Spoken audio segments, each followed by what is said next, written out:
السلام علیکم دوستوں، میرے channel lit wit with Atif میں خوش آمدید۔ آج ہم اس ویڈیو میں ولیم شیکسپیئر کی لکھی گئی سب سے مشہور tragedy Hamlet the prince of Denmark کے بارے میں بات کریں گے، اور اس ویڈیو کے اینڈ میں آپ کو ایک بونس ٹپ دیا جائے گا، سو ہمارے ساتھ اس ویڈیو کے اینڈ تک جڑے رہیے۔ اور اگر ابھی تک آپ نے اس ویڈیو کو لائک نہیں کیا، چینل کو سبسکرائب نہیں کیا، تو ابھی ویڈیو کو لائک کریں اور اس چینل کو سبسکرائب کریں تاکہ ہر قسم کا اسٹڈی مٹیریل جو ہم یہاں پر شیئر کرتے ہیں وہ آپ کو ملتا رہے۔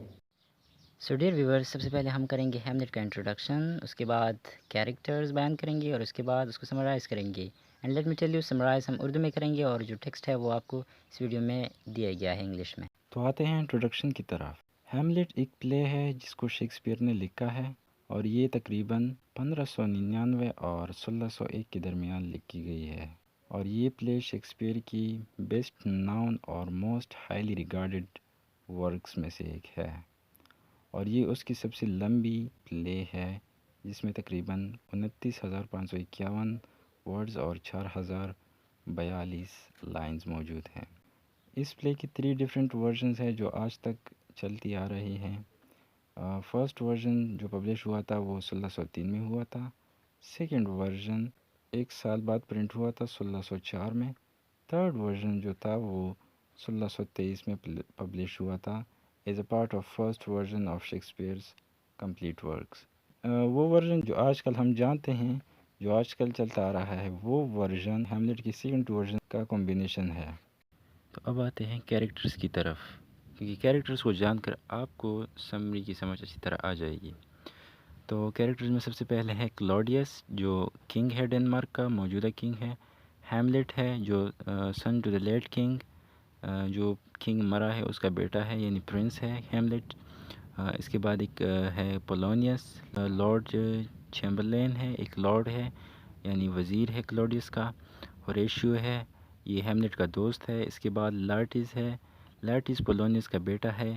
وولٹیمان، کارنیلیس، روزنکرانٹس، گلڈنسٹن، اوزرک اینڈ جینٹلمین، یہ سارے کورٹیئرز ہیں۔ ایک پریسٹ ہے، مرسیلس، برنارڈو، فرانسسکو، یہ تینوں سولجرز ہیں۔ رینالڈو ایک سرونٹ ہے پولونیس کا۔ اس کے بعد ایک گروپ ہے پلیئرز کا جو پلے ود ان پلے پیش کرتے ہیں، اور 2 کلاؤنز ہے یا ان کو گریو ڈگرز بھی دکھایا گیا ہے۔ 14 برز ہے یعنی پرنس آف ناروے، کیپٹن، ایک کیپٹن ہے۔ ایک انگلش ایمبیسیڈر ہے۔ کوئین ہے گٹروڈ، جو ہیملیٹ کی ماں بھی ہے۔ اوفیلیا یعنی پولونیس کی بیٹی بھی ہے۔ گوسٹ، جو ہیملیٹ کا فادر مرا ہے اس کا گوسٹ بھی ہے۔ تو گائز اب آتے ہیں اس کی سمری کی طرف۔ اس کی ٹوٹل 5 ایکٹس ہیں، اور ہم سٹارٹ کریں گے ایکٹ 1 سے۔ ایکٹ 1 سٹنگ ہے ڈنمارک ایلسینور کیسل۔ تو پلے شروع ہوتا ہے، اندھیری رات ہے اور سخت سردی ہے۔ ایلسینور کیسل کے سامنے گارڈز کی ڈیوٹی ایکسچینج ہو رہی ہے۔ فرانسسکو کی جگہ 2 پہرے دار برنارڈو اور مارسیلس اور ہیملیٹ کا دوست ہوریشیو بھی آ جاتا ہے۔ ہوریشیو کو بلایا گیا ہے تاکہ یہ گوسٹ سے باتیں کر سکے، کیونکہ یہ دونوں پہرے دار پچھلے 2 راتوں سے ایک گوسٹ کو دیکھ رہے ہیں۔ یہ ڈنمارک کے 2 ماہ پہلے مرے ہوئے کنگ ہیملیٹ کا گوسٹ ہے۔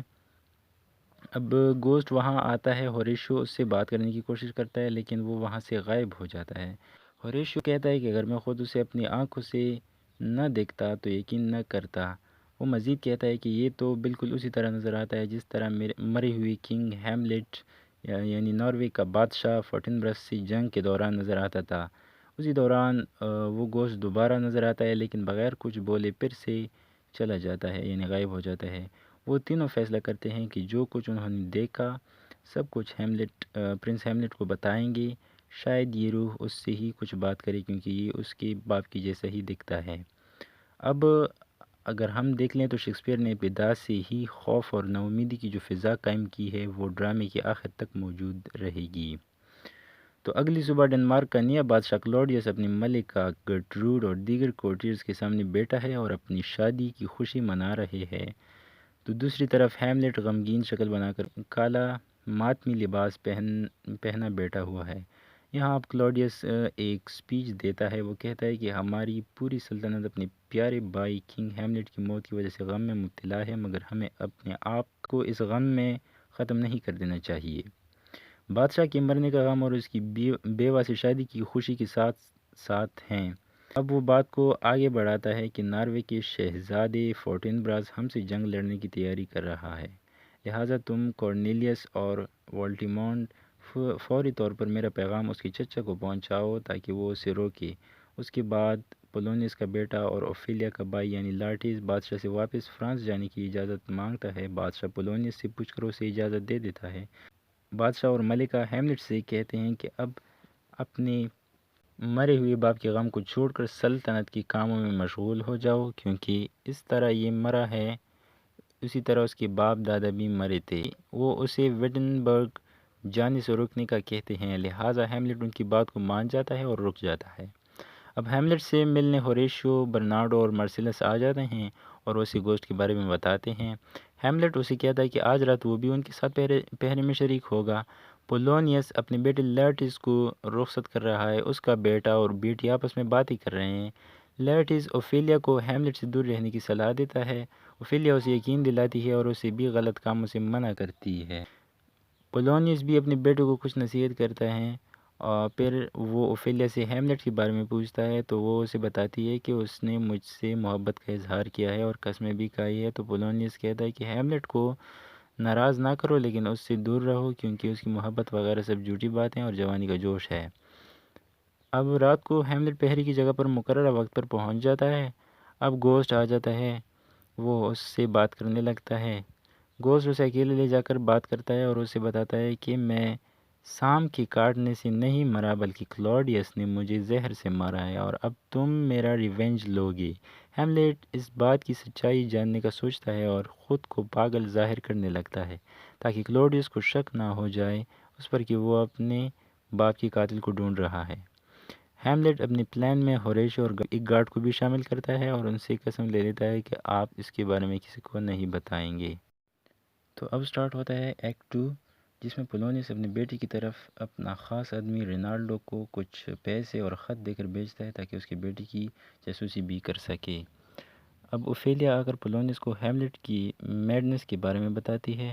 پولونیس اس کا یہ حال عشق کی شدت ٹھہراتا ہے کیونکہ اوفیلیا نے اپنے باپ کے حکم کے مطابق اس سے ملنا چھوڑ دیا ہے اور اس کے لیٹرز واپس کر دیے ہیں۔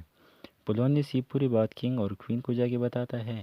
بادشاہ ہیملٹ کے دو دوستوں روزنکرانٹس اور گلڈنسٹن کو ہیملٹ کے پیچھے لگا دیتے ہیں کہ اس کی پاگل پن کی وجہ کیا ہے تاکہ اس کا علاج کیا جا سکے۔ وہ دونوں چلے جاتے ہیں۔ اب پولونیس آتا ہے اور کوئین اور کنگ کو ہیملٹ کی پاگل پن کی وجہ بتا دیتا ہے کہ اس کے پاگل پن کی وجہ میری فرمانبردار بیٹی اوفیلیا ہے۔ وہ انہیں اوفیلیا کو بھیجا ہوا ہیملٹ کا خط سناتا ہے جس میں اس نے اس کی خوبصورتی اور جسم کی تعریفیں کی تھی۔ پولونیس مزید کہتا ہے کہ اس کے پاگل پن کی اصل وجہ میری بیٹی کا اس سے نہ ملنا اور جدائی ہے۔ پولونیس انہیں ہیملٹ کی چھپ کر باتیں سننے کا مشورہ دیتا ہے تاکہ انہیں یقین ہو جائے۔ اب وہ چھپ جاتے ہیں۔ ہیملٹ آتا ہے اور پولونیس سے گفتگو کرتا ہے۔ وہ ایسی باتیں کرتا ہے جیسے دیوانہ ہو۔ روزنکرانٹس اور گلڈنسٹن ہیملٹ سے باتیں کرتے ہیں لیکن ہیملٹ کو پتہ ہوتا ہے کہ یہ دونوں تو اس کی جاسوسی کر رہے ہیں۔ اب یہاں پر ہیملٹ کو خوش کرنے کے لیے اسٹیج ایکٹرز کو بلایا گیا ہوتا ہے اور وہ آ جاتے ہیں۔ یہ اداکار بہت زبردست ہیں جو ہر طرح کے ڈراموں کے ماہر ہیں۔ ہیملٹ ان اداکاروں کا استقبال کرتے ہیں اور ان سے کہتا ہے کہ کچھ پیش کیا جائے۔ اداکار اداکاری شروع کرتے ہیں اور ہیملٹ ان کی تعریف کرتا ہے۔ ہیملٹ اداکاروں سے کہتا ہے کہ وہ کل دی مرڈر آف گونزیگو نامی ڈرامہ دیکھے گا، مگر ہیملٹ اس سے کچھ لائنز کا اضافہ خود کرے گا۔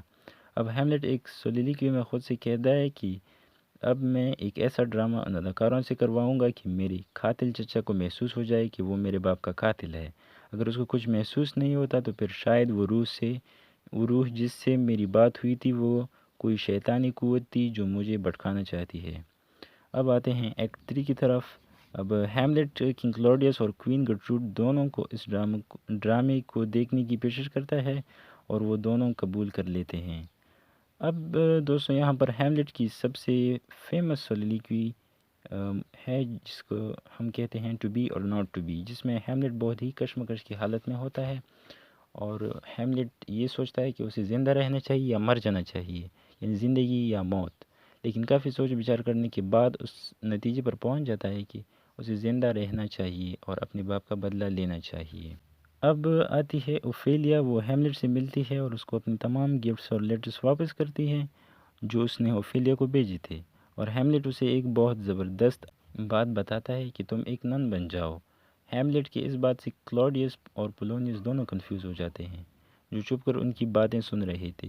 کلاوڈیس فیصلہ کر لیتا ہے کہ ہیملیٹ کی پاگل پن کی وجہ اوفیلیا نہیں ہے اور وہ ہیملیٹ کو ڈرامے کے بعد انگلینڈ میں رہنے کے لیے بھیجے گا، کیونکہ کسی کو یہ معلوم نہیں کہ اس کے ساتھ کیا مسئلہ ہے۔ پولونیس بھی کلاوڈیس کی بات سے راضی ہو جاتا ہے اور کہتا ہے کہ کوئین گرٹروڈ کو بھی چاہیے کہ اسے خود دریافت کرے کہ کیا وجہ ہے۔ وہ اس کی ماں ہے، شاید اسے کچھ بتا دے اور وہ انہیں چھپ کر سنے گا۔ اس کے بعد ایکٹرز آتے ہیں اور ڈرامہ پیش کرتے ہیں۔ جب کنگ کے مرڈر والا سین آتا ہے تو کلاوڈیس غصے سے اٹھ جاتا ہے اور پلے کو روک دیتا ہے، جس سے ہیملیٹ کو واضح ہو جاتا ہے کہ اس کے باپ کو کلاوڈیس نے ہی مارا ہے۔ اس کے بعد کلاوڈیس اپنی گناہوں کی معافی مانگ رہا ہوتا ہے جب ہیملیٹ اسے مارنے آ جاتا ہے، لیکن فی الحال اسے چھوڑ دیتا ہے کہ اگر ابھی مار دیا تو یہ جنت چلا جائے گا۔ پھر وہ اپنی ماں سے ملنے اس کے کمرے میں چلا جاتا ہے۔ پولونیس گرٹروڈ سے کہتا ہے کہ اپنے بیٹے سے سختی سے بات کرو اور خود چھپ جاتا ہے۔ ہیملیٹ آتا ہے، گرٹروڈ سے گفتگو کر رہا ہوتا ہے اور کچھ عجیب باتیں کرتا ہے جس سے گرٹروڈ ڈر جاتی ہے اور مدد کے لیے پکارتی ہے، اور پولونیس بھی مدد کے لیے پکارنے لگتا ہے، لیکن ہیملیٹ اسے وہیں پر تلوار سے مار دیتا ہے اور اس کی لاش کو گھسیٹ کر کمرے سے باہر لے جاتا ہے۔ تو اب آتے ہیں ایکٹ 4 کی طرف۔ کلاوڈیس ہیملیٹ کے ساتھ روزنکرنٹس اور گلڈنسٹن کو ایک خط کے ساتھ فوراً انگلینڈ بھیج دیتا ہے۔ راستے میں ہیملیٹ اس خط کو چرا کر دوسرا خط لے کر اس کی جگہ رکھ دیتا ہے، جس میں وہ روزنکرنٹس اور گلڈنسٹن کو فوراً مارنے کا کہتا ہے اور خود واپس ایک پائرٹ شپ میں ڈنمارک آ جاتا ہے۔ واپس آتے ہوئے وہ ایک خط ہوریشیو کو لکھ دیتا ہے جس میں وہ اسے خود سے جلدی ملنے کے لیے کہتا ہے۔ اب اوفیلیا اپنے باپ کی موت کے غم میں پاگل ہو گئی تھی۔ اب اوفیلیا خودکشی کر لیتی ہے، یعنی خود کو پانی میں ڈبو کر مار دیتی ہے۔ اس کا بھائی لارٹیز آ جاتا ہے واپس فرانس سے اور اپنے باپ اور بہن کی موت کا ذمہ دار پہلے کلاوڈیس کو ٹھہراتا ہے، لیکن کلاوڈیس اپنی چالاکیوں سے اس کا الزام ہیملیٹ کے سر ڈالتا ہے اور دونوں مل کر ہیملیٹ کو مارنے کے لیے ایک جال بچھا لیتے ہیں۔ اس کے بعد سٹارٹ ہوتا ہے ایکٹ 5۔ ہیملیٹ اپنی واپسی پر ہوریشیو سے گریو یارڈ میں ملتا ہے۔ وہ دونوں قبروں کی ہڈیاں دیکھ کر کہتے ہیں کہ یہ مرے ہوئے لوگ کبھی اپنے فن میں ماہر ہوئے ہوں گے، مگر اس وقت ان کی کیا حالت ہے۔ پھر ہیملیٹ گریو ڈیگر یعنی گورکون سے پوچھتا ہے کہ یہ کس کی قبر تیار ہو رہی ہے۔ ان میں گفتگو کے دوران ہی ملکہ، بادشاہ اور دوسرے لوگ بھی اوفیلیا کے جنازے کے ساتھ آ جاتے ہیں۔ لارٹس پادری کے ساتھ غصہ ہو جاتا ہے اور جذبات میں آ کر کہتا ہے کہ تم پادری جہنم میں جاؤ گی اور میری بہن جنت میں۔ پھر وہ قبر میں کود کر کہتا ہے کہ زندہ اور مردہ دونوں کو دفنا دو، یعنی وہ خود کو بھی اپنی بہن کے ساتھ دفنانا چاہتا ہے۔ ہیملیٹ بھی اسی دوران قبر میں کود جاتا ہے اور دونوں میں لڑائی ہو جاتی ہے۔ ہیملیٹ کہتا ہے کہ اسے اوفیلیا سے 1000 بھائیوں سے بھی زیادہ محبت تھی۔ کلاوڈیس یہ کہہ کر لارٹس کا غصہ ٹھنڈا کر دیتا ہے کہ وہ اپنا بدلہ جلد ہی لے لے گا اور سب چلے جاتے ہیں۔ اب ہیملیٹ محل میں ہوریشیو کو اپنے سفر کے بارے میں سب کچھ بتا دیتا ہے کہ اسے روزنکرنٹس اور گلڈنسٹن کے پاس بادشاہ کا دیا ہوا خط پڑھ کر دوسرا لکھا اور واپس اسی جگہ پر رکھ دیا جس میں ان دونوں کے مرنے کا حکم تھا، اور کلاوڈیس کی اس حرکت پر افسوس کا اظہار بھی کیا۔ اب بادشاہ ہیملیٹ اور لارٹس کے درمیان تلوار بازی کا ڈوئل لگاتا ہے اور ہیملیٹ کو لڑنے کے لیے بلایا جاتا ہے۔ ہیملیٹ اسے قبول کر لیتا ہے اور لڑنے چلا جاتا ہے۔ وہ پہلے لارٹس سے معافی مانگ لیتا ہے اس کے باپ کے قتل کے بارے میں، لیکن لارٹس اسے معاف نہیں کرتا اور ان کے درمیان لڑائی شروع ہو جاتی ہے۔ پلان کے مطابق لارٹس کی تلوار زہر آلود ہے اور شراب کی پیالے میں بھی ہیملیٹ کے لیے زہر ملایا گیا ہوتا ہے۔ لارٹس ہیملیٹ کو زخمی کر دیتا ہے اور ہیملیٹ بھی اس پر وار کرتا ہے جس سے دونوں کی تلواریں گر جاتی ہیں اور تبدیل ہو جاتی ہیں۔ اس کے بعد ہیملیٹ بھی اس زہر آلود تلوار سے لارٹس کو زخمی کر دیتا ہے جس سے دونوں کی موت یقینی ہو جاتی ہے۔ گرٹروڈ اپنے بیٹے کے پیار میں وہ زہریلا شراب پی لیتی ہے اور کچھ دیر بعد چیخنے لگتی ہے کہ شراب میں زہر ملایا گیا تھا اور مر جاتی ہے۔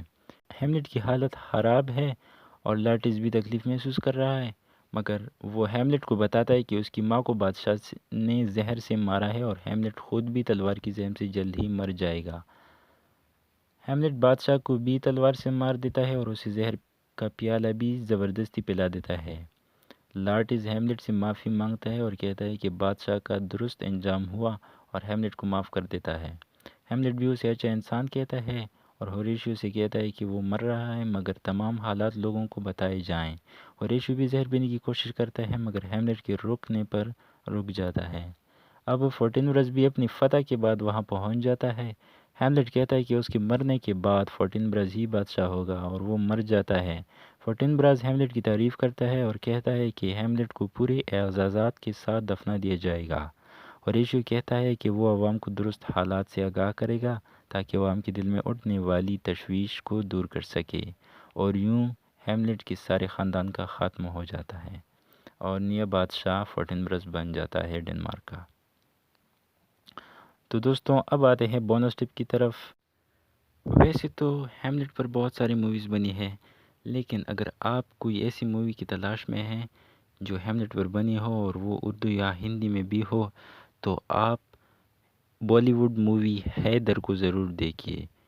حیدر میں شاہد کپور نے ایز اے حیدر ایکٹر کام کیا ہے اور یہ مووی ہیملیٹ پر بیسڈ ہے۔